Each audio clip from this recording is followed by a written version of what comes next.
What do you do with your trash? Seriously, when you get done drinking a canned soda or a bottle of water, do you just throw it away? What if a small change in that habit could help save the world? With the ozone layer deteriorating at such a high rate today, you would think that people would be looking for a way to do something about it. Well, there is a way. Recycling is a great way to help protect our Earth, not only for us, but for the generations to come.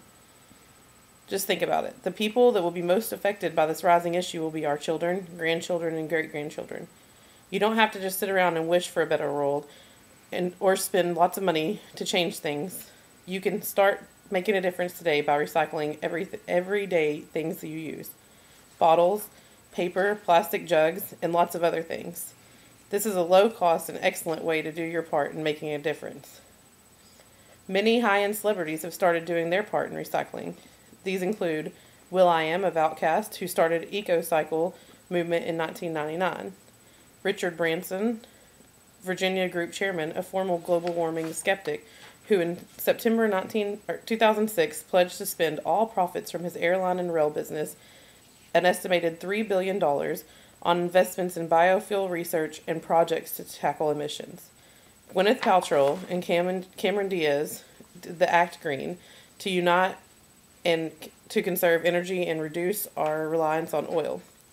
Josh Hartnett, Orlando Bloom, Maroon 5, and KT Tunstall, promoting 2007 Global Coal Initiative to cut carbon emissions by encouraging people to turn off TVs, mobile phone chargers, and other energy-draining gadgets. When you just throw your unwanted items out, they become waste. Incinerated trash that will end up in a landfill or a dump somewhere. In one way or another, it will end up polluting the earth. But think about this. If you recycle it, it doesn't end up in a stream somewhere or buried in the ground. It is reused, which not only helps our environment and conserves the things that we are so quickly running out of, it also saves money. Yes, you heard me correctly, saves money, which is something that catches everyone's attention. Not to mention the gases that erode from the landfills. This methane gas can contain many toxic gases and pollute and contaminate water. Some may argue that recycling costs money too, and to some extent, this is correct. There is gas for the recycling trucks that pick up the recyclables, and the factories and facilities that run to keep this recycling going all cost money and may add a small amount of pollution. These are both valid points, but if you take the time to research the benefits of savings of recycling in a whole versus the cost, you will find that the positive far outweighs the negative. Consider this. Recycling aluminum cans, which is the number one recycled product. Without recycling, we would have to mine for ore to produce aluminum needed for these cans. It takes 4 tons of ore to make 1 ton of aluminum. That's a lot of mining.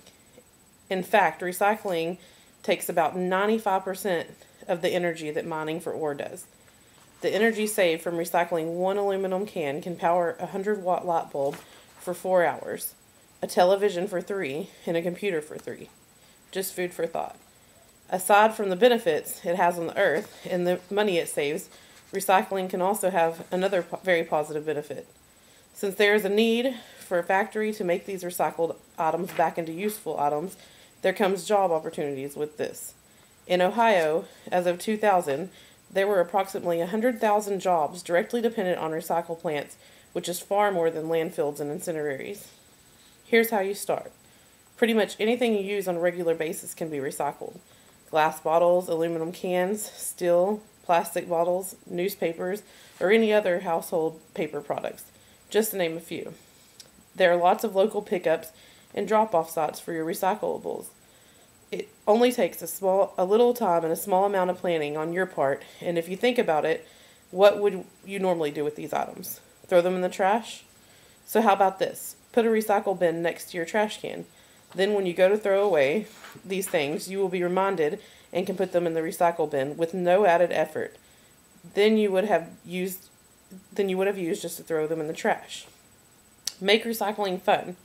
Research with your family what happens with these products, what they become, and what the process is that they go through.